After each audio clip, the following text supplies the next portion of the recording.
Hey guys, Stealth here. In this video I'm looking at a Commonwealth general deck which was sent in to me by Deathcharge. He's asking me to review it, and keep in mind that it is a 2v2 or 3v3 deck, so that is what it's mostly geared towards, and he likes to play it on another D-Day in Paradise. It's his favorite map.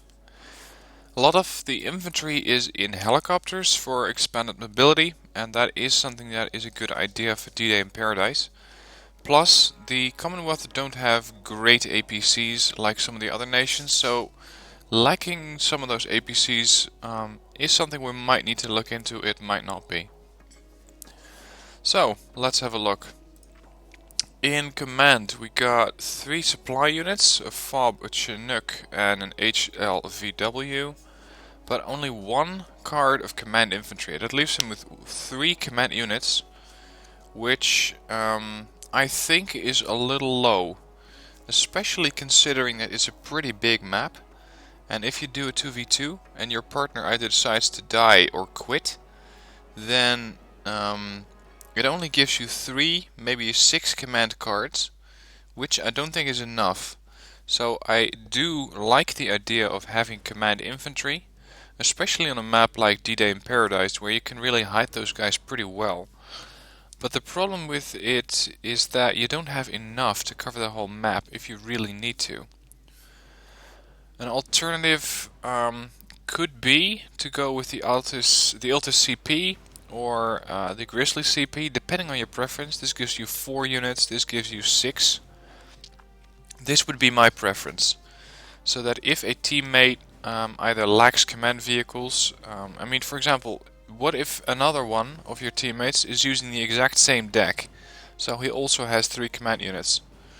That means that if you lose that teammate, or if the teammate gets unlucky and loses its command infantry, you're in a ton of trouble. So this is why I think that this is not the best idea. Let's see. There are so many command vehicles to pick from in Commonwealth, it is not always easy to make a choice here. But I'm just going to go with the trusty Iltis CP. Otherwise, HLVWs, I agree with that choice. They're nice and mobile. 1 FOB and 1 Chinook, so this looks solid. Moving on to infantry. He has 16 Diggers, 7 Gurkhas, 6 RBS 70s, Royal Marines, and Highlanders 90. As you can see, Commonwealth has a ton of infantry, and it's not always easy to make a choice, especially since a lot of the infantry is very much alike. So let's start with the Diggers. He's picked the Diggers 90s. These of course come with the Mini-Me, which is a very, very nice saw. So these are definitely units I would have in here. He has 16 of these at train, so these seem to be his fill all the gaps infantry. And they're coming in Aslav PCs, which makes them very, very mobile. And there are no other units which can do that job either the same way or better. So let's stick to the Diggers 19 Aslavs. Next card is a card of veteran Gurkhas 90. These guys come with the Sterling submachine gun, the Mini-Me, and the Law 80. Now a lot of these 19 units for the British Army use the Law 80. And this is a very, very nice anti-tank weapon, especially since these guys carry 10 of those. Now another unit that could come to mind in this situation is the paratroopers, because they are very, very much alike. There's not a lot of difference, as you can see. They got the same weapon, but a lot less charge in it. They got 6 rounds versus 10 rounds. That makes the paratroopers instantly a lot of a worse choice versus the Gurkhas. They also got the L85 assault rifle versus the Sterling, and this means that the Sterling is geared a little bit more towards short range combat versus the L85, which is a little bit more ranged combat. Availability wise, you could go with the paratroopers because it gives you 10 or 7, but that again, that's the same for Gurkhas, 10 or 7. It really depends on your preference. He has 49 infantry units. I'm not entirely sure what he wants to use the Gurkhas for. I was thinking they might be ambushers or short-range fighters, but that's what you also got the Royal Marines for. So one of these guys might be redundant. And it all depends on what you want to make. If you want to make a deck which has redundancy, then this is a good choice. If you want to have a deck that has as many different tools, then this would not be an ideal choice. In my personal preference, if I already have Royal Marines for short range combat, I would probably not go with Gurkhas. I would go with the Highlanders with their Eric's ATGM. Long range ATGMs on a map like another D-Day in Paradise are not really ideal. But you could go with another card of Royal Marines, because they can do pretty much the same thing that the Gurkhas can. They do lack 2 of those laws, but they can do everything else better. Another choice would be Paratroopers. I would not go with the MRAs, because you don't really have short range fighting that the Diggers cannot handle. Let's see what other choices we got. You could go with Fusiliers, and I was thinking Fusiliers and Warriors 90. I know that Warrior 90s don't have the best guns on them, but they do have a lot of armor, and with their autocannon they can definitely suppress some stuff. So this is another alternative I would consider. Then you got the Commandos 90. Again, not really an interesting unit because they don't have anything special going for them. We got the Canadian Airborne, of course. We got Assault Pioneers, and these could be an interesting unit. Let's just switch them only to Engineers. We got the Assault Pioneers and the Pioneers. This could be an interesting unit to use versus infantry. It is something that the Royal Marines can do if they have to, and they are very good at it, but of course napalm is a very, very nice addition if you don't have it in the deck already. In this situation we got one with the battle rifle, which is good for longer range engagements, and one with a submachine gun. In this case I would go with the Pioneers from Canada, because a submachine gun is a little better when you're engaging within the same block. So let's go with the Pioneers. And then the question is, what kind of transports do you pick for these guys? I would pick something with the best mobility, but this autocannon, this IFV, is a very nice addition, and it fills a gap that he had before in the IFV/autocannon range. So let's go with 12 of these, and not mostly for the XP on these guys, but to have a high availability of those TH495s. Sorry, there's one unit I overlooked, and it's the RBS 70. Let's see if there's any other anti-aircraft infantry that we can pick. Come on. Never ever go with the Javelin, sorry, with the blowpipe. I think it's one of the worst weapon systems in the game. That leaves us with the Javelin, the RBS 70, and the Red Eye. That's pretty much the only options that you have here. Red Eye is not stellar, it does not have a very good accuracy. RBS 70 does have nice accuracy and a good range. And then there's the Javelin, which sits somewhere in the middle. If you compare these two, you're going to see that the difference between these is that the RBS 70 carries more missiles, 8 versus 6, does slightly less damage, has the same accuracy but more range. So it really depends on your personal preference, whether you want to stick with RBS 70s, which have more range and a little less HE power, so you might need to fire 2 or 3 shots at the helicopter, or you want to have that shorter range, less missiles but more damage. In the end I'm going to go and stick with the RBS 70s, because for me they are just slightly more advantageous due to their more missiles, and even though they have less HE power, they have better range. In support, there's only 3 units: a Stormer HVM, a Challenger Marksman, and an M110A2RA. This could be very, very light for an AA setup. It depends on what you're going to come up against, but Stormers of course are good against helicopters and ground targets, mostly helicopters. Not so much against airplanes.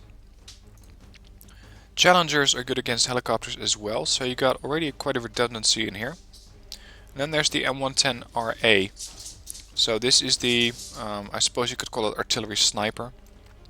And I'm wondering why he went with this unit and not with the AS-90. The AS-90 is for me always my go-to unit, because it fires short bursts of 3 rounds. And with that it can quickly engage a target, because those shells land on target a lot faster than the M110. And although the M110 might be able to one-shoot things, landing 3 shells on target is a bit safer than using this one. Or at least that's the way I look at it. So I'm going to delete that one and bring in 2 cards of AS90, or 1 card of 2 AS90s I should say. Now about this AA situation, I know that the Commonwealth lack any long-range anti-plane solutions. Really the only unit that they have is the Tracked Rapier FSA. If you don't bring these, you're going to have to rely on your Stormers, your Challenger Marksmen and your RBS 70s in the infantry tab, and of course the air superiority fighters.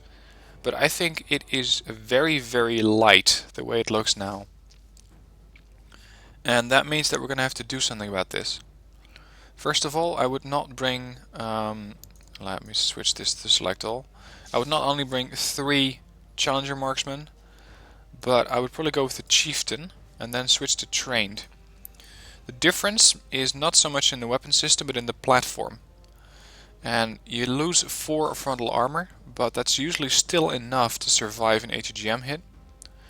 You have the same specs on the weapon, the platform is slightly worse mobility wise, but otherwise we just doubled our AA capacity on these Challenger Marksmen from 3 to 6.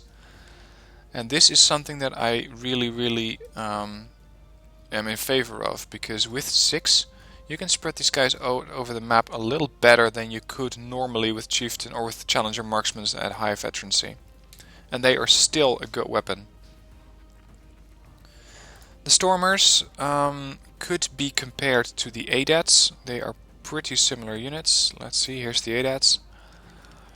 There are some differences, some things that are like. Plane range on the ADATs is a little better. The HE power is better, but they carry a lot less missiles. And of course, while they do have 25 AP power, there is not a lot of terrain where you can actually pull that off. So what I'm going to do is keep the Stormer HVM in here to provide long-range anti-helicopter target or anti-helicopter devices. And I'm going to steal another couple of command points to bring in another AA unit in there. So let's have a look. In tanks he has Chieftain Mark 11, Challenger 1, 1, 2, 1, 3 and 2. These things are all upfetted. Correction, not all of them. The Challenger 2 is upfetted. We're gonna change that. Always have 2 Challenger 2s. I know 1 Challenger veteran is very good, but if you use the Challenger 2 at trained, then you're gonna have 2 tanks which can train themselves up to hardened veteran and even elite pretty quickly if you use them correctly. Now we're going to delete the Challenger 1 Mark III. I know it's a nice tank, but we need a little bit more slots. This one is upfetted. It has 3 hardened units. I would go with 4 at trained, because even that way, with the high amount of frontal armor and the high amount of AP power, this is still an excellent tank. And the Challenger 1 Mark I, again an upfetted tank, I would go with 6.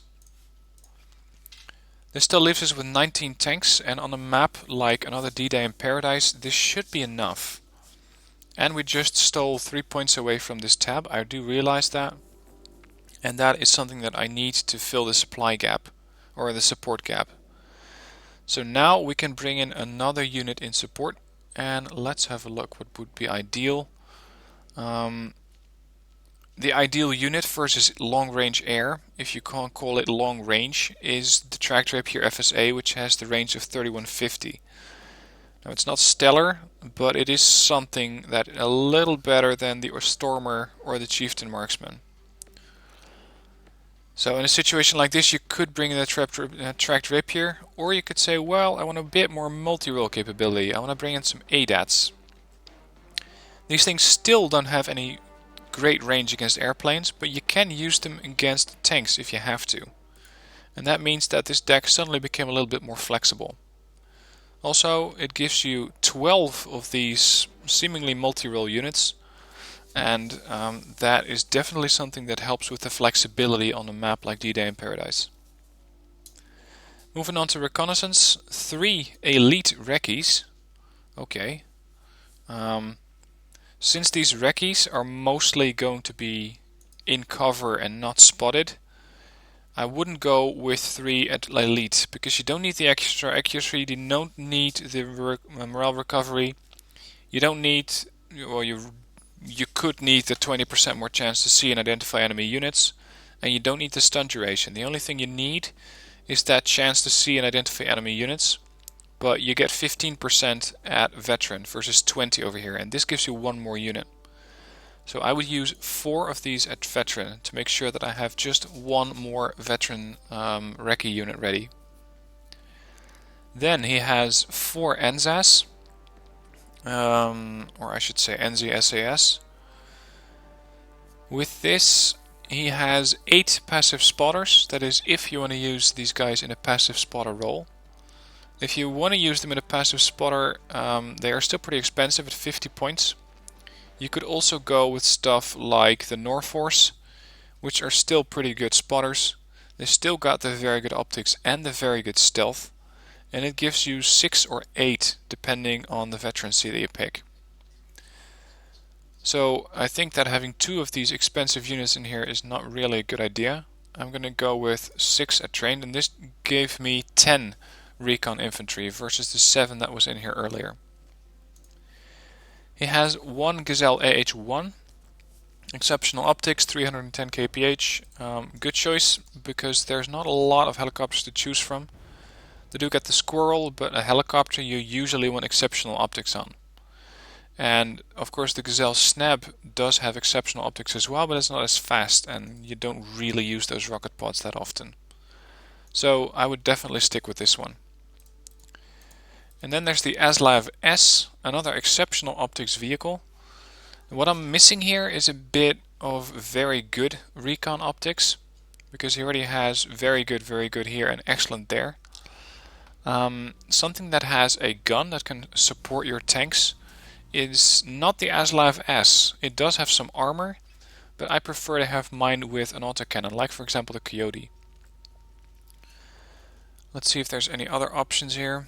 You got the Parenti, but that thing isn't armored as well. Aslav S, the Aslav 25. This could also be an interesting option, but it only carries good optics versus very good on the Coyote.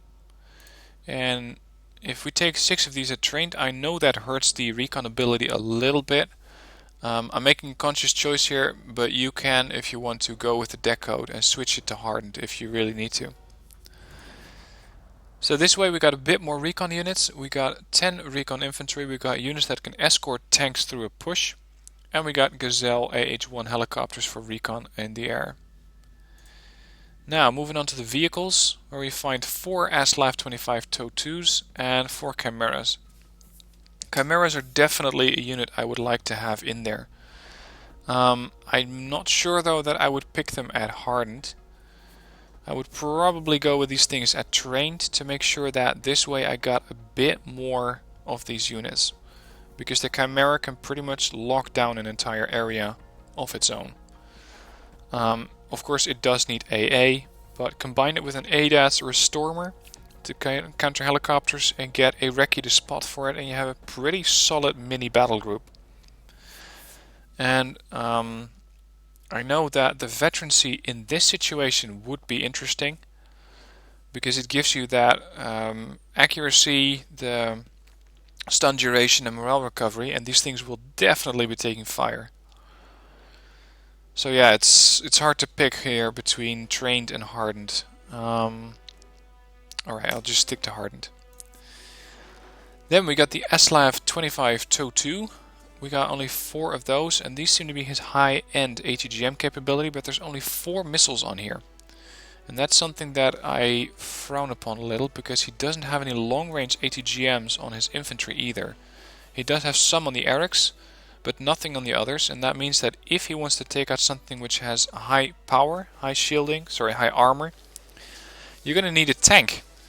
And tank-on-tank warfare is usually not the best way to counter a tank. Now the Aslavs are very mobile, so we're going to have to try and find something that is equally mobile but carries more missiles. And this is one that comes to mind, the LFA-3 TUA. If you compare that to the ASLAF TOW 25, ASLAF 25 TOW 2, you can see that it has the same TOW 2 missile. Different animation, by the way. This one looks more like an ITO. Anyway, it has the same missile, same accuracy, but it carries 12 versus 4. And this way, for only 15 points more, you get 3 times the missiles, you lose the Bushmaster, but you got the same ability, and even a little armor. So this is why my choice would be the LFA3 TUA. In the vehicle tab, it would be nice on a map like this to have other stuff. Like for example a Centurion AVRE, or maybe some ASLAF fire support vehicles. But again, we only got 2 points, or we only got 1 point left. I'm not sure I'm going to be able to spend that somewhere. I don't think so. So I don't think that it's possible to put another vehicle in this slot. In helicopters, we got 4 Lynx TOW 2 and 1 Lynx A3. This is another card, or 2 cards of high-end ATGM units.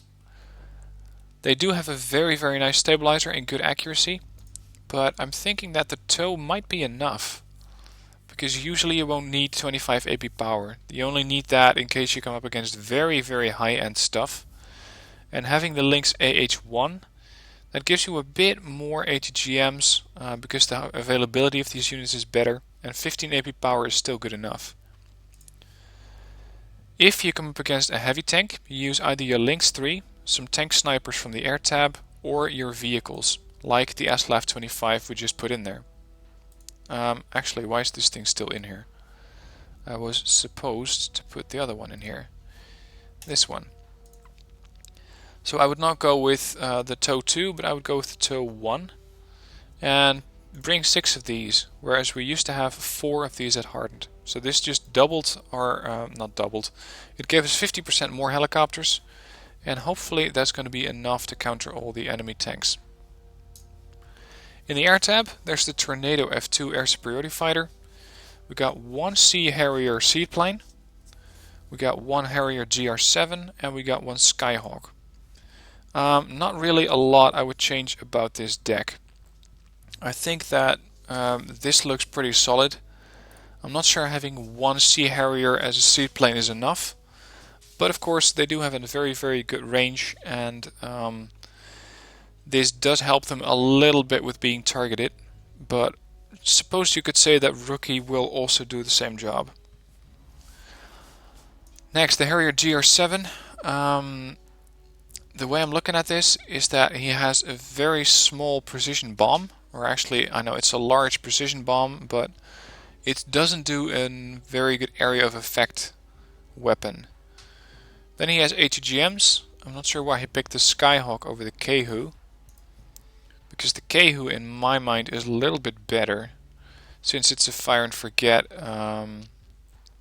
Let's see, most of the important stuff here is that the accuracy on the Kehu is a little better, 60 versus 40. Otherwise it's exactly the same plane, but I would go with the Kehu instead of the Skyhawk. So Deathcharge, if you're watching this video, let me know why exactly you picked the Skyhawk over the Kehu, because I see no advantages to having the Skyhawk versus the Kehu. Then there's the GR7, a very good precision bomber, but like I said, against larger groups of infantry or vehicles, he doesn't really have a lot. And that is something that the paveway does not do very well. So you could consider swapping out the Harrier GR7 and go with the GR5, because that does give you 4 500 kilogram bombs, which have a high HE power and a good area of effect. And I'm going to do just that right now.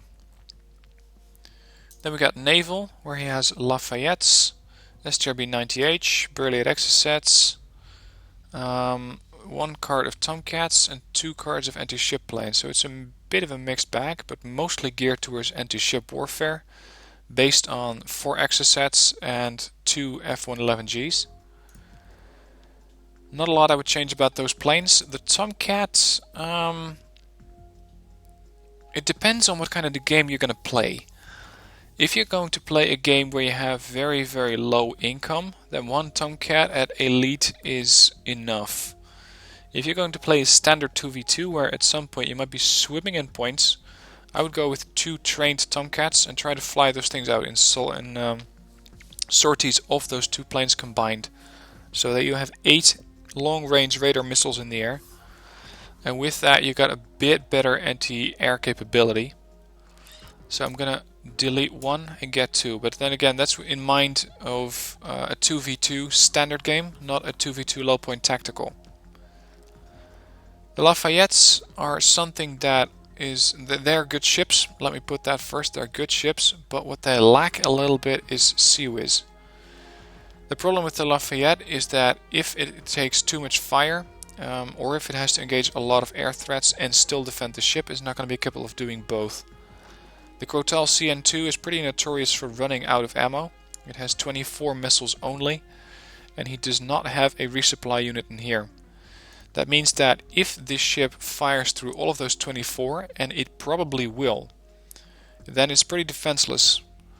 I know that the stealth factor of this ship is an important one, that the stealth even in and on itself could be considered a defensive weapon system, but I don't think that you should leave these things unescorted. We might be able to delete the STRB-90H, and with these guys we can make sure that while they lose the ATGM capability, the Lafayette gains a bit of protection, which I think is definitely worth it. But the way that I'm looking at this deck, this tab, is that he does have a lot of anti-ship capability, but it's mixed. The Lafayette could be operating kilometers outside of his coast, or miles I should say, naval miles, whereas the Burliette Exocet cannot help him. So either I would go full planes or full anti-ship missiles and no ships, so that if a ship happens to pop up on your shores you can still take it down. I would either go that way, so full anti-ship missile, or full naval, where you deploy a large fleet and you could deploy some, for example, STRB-90s, some LCUs in there, get a POHANG to make sure that you get a bit of CWIS, and with that you could try with an ally, if you're in TeamSpeak that is, to coordinate your decks so that he or she has some some infantry landing forces. So what I would do in a map like Another D-Day in Paradise is, and this may be a bit harsh, but I'm just going to delete everything. I'm going to go with the ships, Coastal Support, Command, Escort and Supply. First bring a supply in so that at least we have 1 card of those. Then we get the Lafayette, because the Lafayette is definitely a good ship, and especially with the 4.7 kilometer range it is very very helpful when battering shores. Again, the veterancy is debatable. You could say that it might not need the faster morale recovery and the reduced stun duration, but 9 times out of 10 a ship will take a hit or 2, and that will stun or panic it, so you will want to have those bonuses. Next, something that has a good anti-missile defense. That's either the Chamzuri, but the Chamzuri is pretty much a one-trick pony. It does that very well. It goes after the missiles, but not much else. The Donghae is not a good choice, but a POHANG is a good choice, because it carries the Dardo CWIS as a main weapon system, and it still has a main gun capable of firing at the shores. So we're going to take that one at hardened as well. Then we can bring the STRB-90H back in. 4 of these at hardened I think is a bit much, because we got plenty of supplies to keep them going, and these things don't really have to score a lot of kills to go from rookie to hardened. And this just gave us 6 ships instead of 4. Leaves me with 1 card, and you can pretty much do, well, whatever you like with that card. You could say, well, I want a bit more anti-ship missile capability. Go with Pegasus. You could go with another card of STRB-90s. That's if you really want to do a lot of coastal support.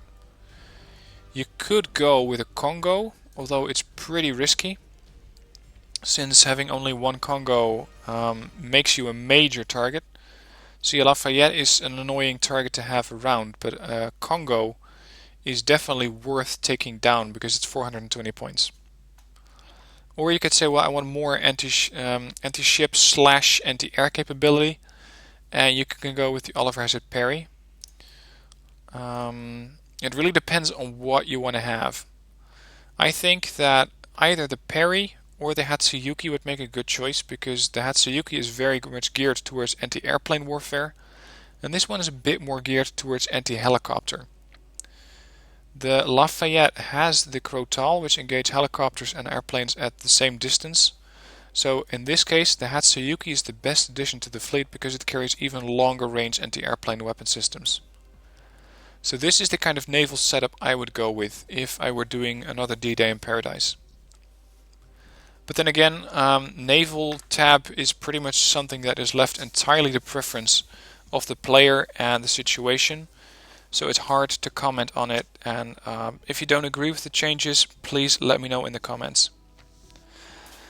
So this would be my Commonwealth deck geared towards another D-Day in Paradise. Let me know what you think of it in the comments. If you want to use this deck, then the deck code is in the description below. If you liked watching this video, please hit like, and if you want to see more of my videos, be sure to subscribe to my channel. Now if you want me to have a look at your deck, please send it to me through my website. The link is in the description below. I want to have your deck code, your deck name, and I want to get a good description of what the deck is used for.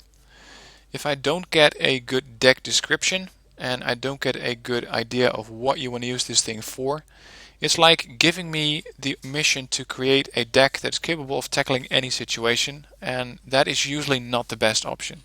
So the better your description, the better I can help you improve your deck. Anyway, looking forward to receiving your decks and seeing your comments below this video. Thanks for watching. See you next video.